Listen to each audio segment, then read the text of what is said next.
Emperor's New Clothes.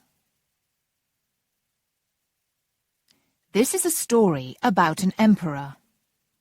He loved new clothes, and he had different clothes for every hour of the day. One day, two men visited him.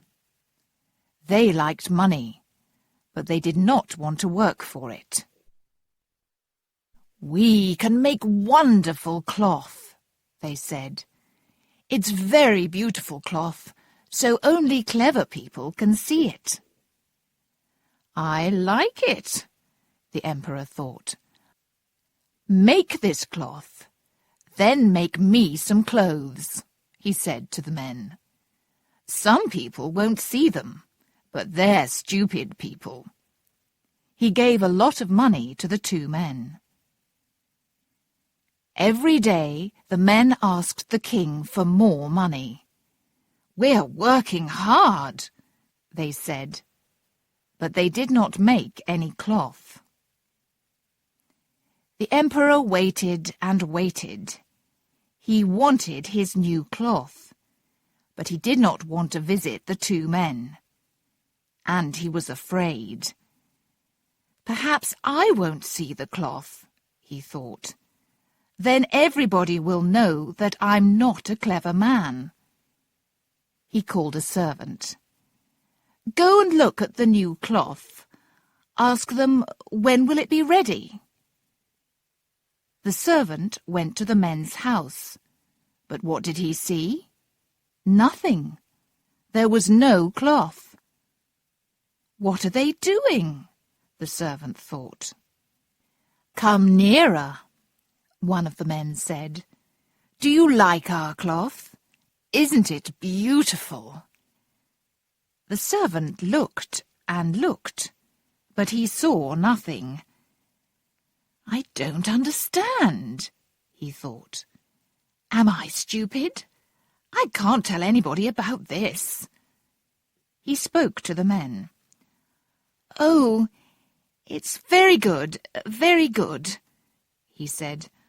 "The cloth is beautiful. I'll tell the emperor." The emperor waited for 2 more weeks. Then he called another servant. "When will the cloth be ready?" he cried. "Find those 2 men. Ask them." This servant went to the 2 men. They showed him the cloth, but he couldn't see anything. "Isn't the cloth beautiful?" one of the bad men said. The other servant liked it. The man thought, "I can't see the cloth. I'm stupid, but I don't want anybody to know." He went back to the emperor and said, "The cloth is wonderful." After 2 or 3 days, the people in the city started to talk about the beautiful cloth. "It's very beautiful, but stupid people can't see it," they said. Now the emperor really wanted to see the cloth. He took his servants with him and went to the men's house. "Isn't the cloth beautiful?" said the 2 men. "Please look at it. Isn't it pretty? Touch it." And they put out their hands and showed him. "I can see nothing," the emperor thought. "This is very, very bad. Am I stupid?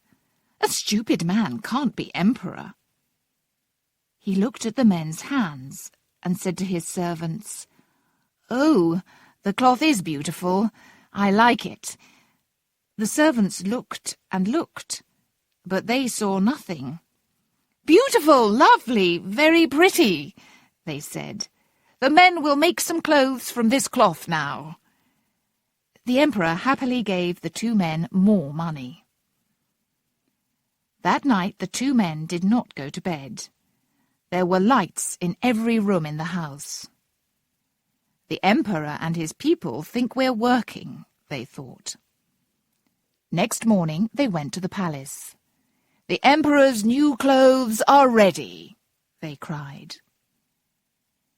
The emperor went to their house with his servants. The two bad men put out their arms. "Here are your clothes," the men said. "Put them on." "Yes, yes," said the servants, but they could not see the clothes. The emperor took off his old shirt and trousers. The two men walked round him and touched his arms and legs. "We can't see any clothes," the servants thought, but they said nothing. "You look wonderful in your new clothes," everybody cried. "They are clothes for an emperor." "I am ready now. I will walk through the streets," the emperor said. He looked at his arms and legs. "These new clothes feel very good. They aren't too big or too small." He walked through the streets with his servants and the great men of the country. People stood outside their houses or looked out of the windows. "Oh, our emperor's new clothes are very beautiful," they cried. But they thought, "We can't see any clothes. Are we stupid?" Then a little child spoke. "The emperor has no clothes." "Be quiet," his father said, but it was too late. "The emperor has no clothes," a man near the child repeated to the woman next to him. She told her friend, "The emperor has no clothes." "The emperor has no clothes," the people cried, and they started to laugh. The emperor was angry. "The people are right," he thought. "But I have to walk through the streets." He walked and walked. His servants and great men followed him, but they knew too. The emperor had no clothes.